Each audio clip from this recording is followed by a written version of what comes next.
Hello and welcome back to my channel. Today I want to show you this MAN Cutlass, which I got on loan from Guitar Story as always, and I'm excited about this one for two different reasons. First, that it will be my first time trying any MAN model, and second is that this model can be an interesting Strat alternative. And as a person who doesn't really like Strats, as you all probably already know from my previous videos, I'm really curious about how I will like this one. Taking the opportunity that I currently have a MAN and I'm not sure when will be the next time, I also want to dive a bit into the history of this brand because I find it pretty interesting. But before we begin, make sure to subscribe to my channel for more guitar videos. So in 1971, ex-Fender sales representative Tom Walker and ex-vice president of Fender Forrest White formed a new company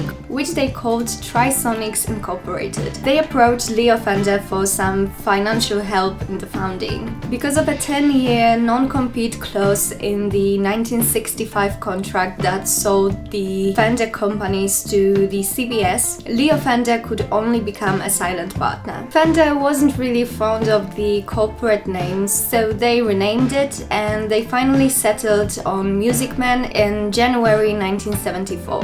In 1974, the company started making its first product, an amplifier designed by Leo Fender and Tom Walker, which was a hybrid of tube and solid-state technology. In 1975, Fender's legal restriction expired, so he became a new president of the MAN. He also operated a consulting company, the CLF Research, in Fullerton, California. In 1976, it built a manufacturing facility and was contracted to make MAN products. The instruments were designed by Fender and White, and the 76 catalogs show the first offerings: a 2-pickup guitar, a Stingray 1 and a Stingray bass. CLF Research and MAN operated as two different companies. Fender led CLF while White and Walker led MAN. Instruments were manufactured at the CLF, then sent to the MAN warehouse for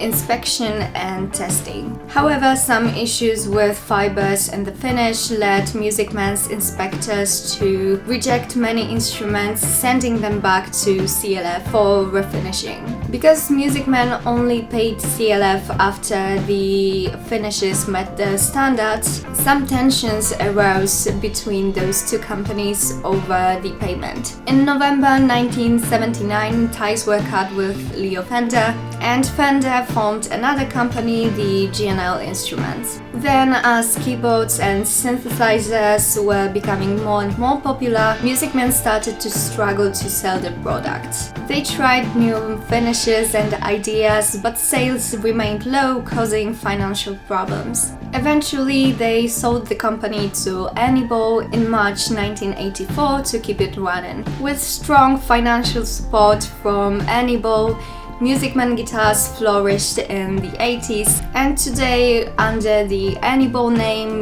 MAN is one of the top names worldwide, as you all probably know already. And they offer both traditional and more modern designs. Cutlass is a model, of course, inspired by the Strat shape, but with a modern twist. It nicely blends a classic design with some modern features to improve performance. The underbody is finished in high-gloss vintage turquoise, and it's complemented by a parchment pickguard with a slightly different shape than on a typical Strat. The scale length is 25.5 inches. The neck has got a 10 inches radius and an ultralight satin finish and is very smooth. It's paired with a rosewood fretboard with simple dot inlays. In terms of hardware, we have a MAN modern tremolo bridge with steel saddles, shallow M6 locking tuners, and typical MAN 4/2 headstock, which all contribute to the tuning stability. The 3 custom-wound single-coil pickups could give us the classic Strat tones, which for me sounds slightly fuller while still having the Strat characteristic. They also feature the so-called silent circuit, reducing hum while retaining that classic single coil tone. And of course you get the 5-position pickup switch, which gives you a variety of tones plus 2 controls, volume and tone.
always heard good things about Music Man guitars, but I've never got to play any of them before. When I took this guitar in my hands for the first time, I was stunned by the quality with which it was crafted. It feels like every component used here is very high quality. The neck finish and the fret necks feel so smooth. The neck is so nice to play, even though I'm typically more into heavily lacquered necks and this one is more satin. The tone has that typical Strat characteristic, while I think it sounds slightly more full, but still too Strat-like for my liking. In terms of design, I like those modern twists like different bridge and tuners, different pickguard and input jack placement, which I think makes the body look much more cleaner when it's not on the front. I think this guitar is a fantastic choice for people who are looking for Strat tones but want something different than the classic design. I, on the other hand, probably need to start looking at different Music Man models because I'm pretty sure I can find something in their line of instruments that would suit me better. And I feel really encouraged by the quality of craftsmanship on this one. So that's all for this video. Thank you so much for watching. Remember to like this video if you enjoyed it, subscribe to my channel and ring the bell to be notified when I post new videos. See you next time. Bye!